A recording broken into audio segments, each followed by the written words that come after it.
সবাইকে আবারও শুভেচ্ছা, আবারও স্বাগত। আশা করি ভালো আছেন, সুস্থ আছেন, বহাল তবিয়তে আছেন। Welcome to 5 Minutes with Arifin, আরেকটি episode. Today we're going to talk about parenting tips. আজকে অভিভাবকদের নিয়ে কথা বলবো। গত পর্বটা আশা করি আপনাদের ভালো লেগেছে।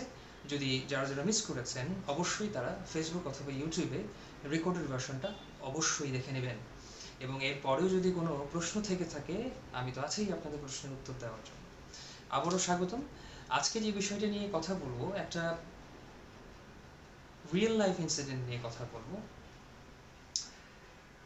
বাচ্চাদের আমরা যখন বকা দিই, ইটস ওকে, আপনি যদি বলেন যে না কেউ বকা দেয় না সেটা ভুল হবে।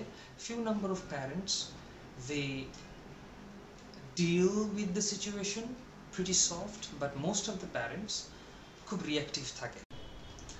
একটা বাচ্চা যখন হঠাৎ করে ভুলবশত সাপোজ কোনো ভুল করে ফেলে, আমরা প্যারেন্টসরা কি করি, খুব তাড়াতাড়ি রিয়াকশনটাকে দিয়ে ফেলি, রিয়াকশন দিয়ে ফেলি, আমরা রিয়াক্টিভ হয়ে যাই।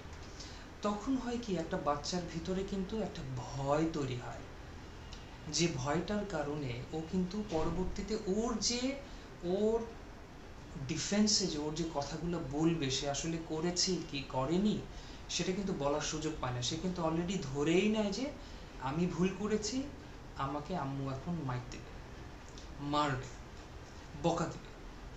তো এই জিনিসগুলো না আমাদেরকে খুব খুব টেকনিক্যালি হ্যান্ডেল করতে হবে। এখন একটা বাচ্চা যখন ধরলাম বাচ্চাটা ইচ্ছা করে করেছে, কিন্তু তার কিন্তু মাথায় আছে আমি যদি কোনো ভুল করি বা আমি যদি কিছু করি উল্টাপাল্টা, আমার আম্মু কিন্তু আমাকে বকা দেবে, তারপরও সে কিন্তু করছে। আমাদেরকে এই ধরনের কোনো ঘটনা ঘটলে as a parent definitely we need to calm ourself down first. তারপরে আমাদেরকে একটু চিন্তা করতে হবে আসলে ঘটনাটা কি। কিন্তু 90% প্যারেন্টসরা কিন্তু রিয়্যাক্ট করে, এবং রিয়্যাক্টের কারণে একটা বাচ্চা যখন ধরেই নেয় যে এটা আমারই দোষ এবং আম্মু আমাকে মারবে, ওদের ব্রেনটাকে না প্যারেন্টসরা, the first way to develop their brain, প্যারেন্টসদের যে অ্যাপ্রোচটা আছে এটার কারণে কিন্তু বাচ্চাদের ব্রেনটা ডেভেলপ করে অনেকটা। এবং বাসা থেকেই কিন্তু সে অনেক কিছুই শিখে, এবং বাসার কিছু ঘটনাও কিন্তু সে স্কুলে যেয়ে শেয়ার করে, স্বাভাবিক।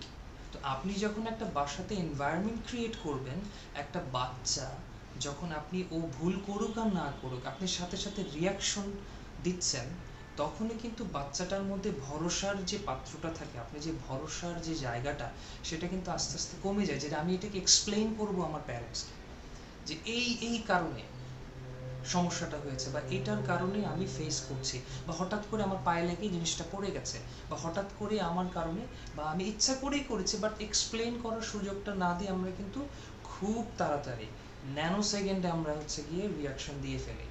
তখন বাচ্চাটা সবসময় কিন্তু প্যারেন্টসদের কাছে একটা ভরসা খুঁজে, একটা বিশ্বাস খুঁজে, একটা স্পেস খুঁজে, ওই স্পেসটা না পায় না। না পেতে পেতে পেতে পেতে একটা গ্যাপ সৃষ্টি হয়ে যায়। So in that case, I would really request all the parents, at least for a minute or two, একটু নিজের রাগটাকে, ইমোশনটাকে কন্ট্রোল করে, একটু বোঝার চেষ্টা করে বাচ্চাটার সিচুয়েশনটা কি ছিল তাকে এক্সপ্লেইন করার। ওকে, সে যদি ইচ্ছা করে করেছে, আম্মা আমি ইচ্ছা করে করেছি, তাকে বলার একটা এক্সপ্লেনেশন, একটা সময় দেওয়া উচিত। আজকের এই বিষয়বস্তুটা খুবই গুরুত্বপূর্ণ, এবং প্রত্যেকটা প্যারেন্টসের, আমি জানি it's not gonna happen within a snap, but at least অভ্যাস করা যায়। এই জন্য বেশিরভাগ অভিভাবকের সাথে তার বাচ্চাদের একটা গ্যাপ সৃষ্টি হয়ে যায়, জেনারেশন বাই জেনারেশনে গ্যাপটা চলে আসছে। তো আপনারা যদি এই গ্যাপটাকে মিনিমাইজ করতে চান, আপনাকে সত্যি নিজেদেরকে রিড করতে হবে। এখন যদি বলেন না আমার সময় না, আমি রিড করতে পারবো না, তাহলে ওই গ্যাপটাই ক্রিয়েট হয়ে যাবে। আলটিমেটলি আপনার যে প্যারেন্টিং যে পটেনশিয়াল আছে, সেই পটেনশিয়াল থেকে নিজেকে আপনি বিরত রাখছেন, আপনাকে বঞ্চিত করছেন। তো আমি চাইবো যে আপনার অভিভাবকরা এই ধরনের কোনো সিচুয়েশন আসলে, let them explain first what has happen, if they have to say something, let them speak first. বসো, আমি শুনছি।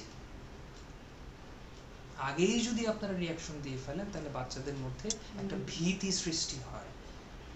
আপনাকে সে ভরসার যে জায়গাটা থেকে যে কথোপকথন করতে চাচ্ছিল, যে conversation they wanted to start, ওরা স্টেপ ব্যাক করে। আশা রাখি এই টিপসটা আপনাদের জন্য অনেক গুরুত্বপূর্ণ। অভিভাবকরা চেষ্টা করবেন ছোট ছোট আকারে কিভাবে আরো বোল্ড ওয়েতে, আরো বিউটিফুল ওয়েতে, আরো ব্লেসড ওয়েতে বাচ্চাদের সাথে কানেক্টিভিটি ক্রিয়েট করা যায়। এবং কানেকশনটা যত স্ট্রংলি ক্রিয়েট করবেন তত বেশি আপনি আপনার বাচ্চাকে বুঝতে পারবেন এবং তত বেশি আপনার বাচ্চা আপনাকেও বোঝাতে পারবে এবং দুইজনের মধ্যে একটা টিম ওয়ার্ক ক্রিয়েট করতে পারবেন।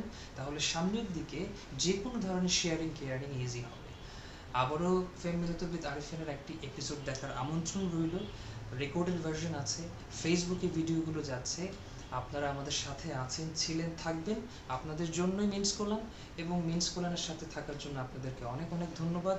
আবারও নতুন একটি এপিসোডে আপনাদের সাথে দেখা হবে। Till then, keep smiling and keep loving your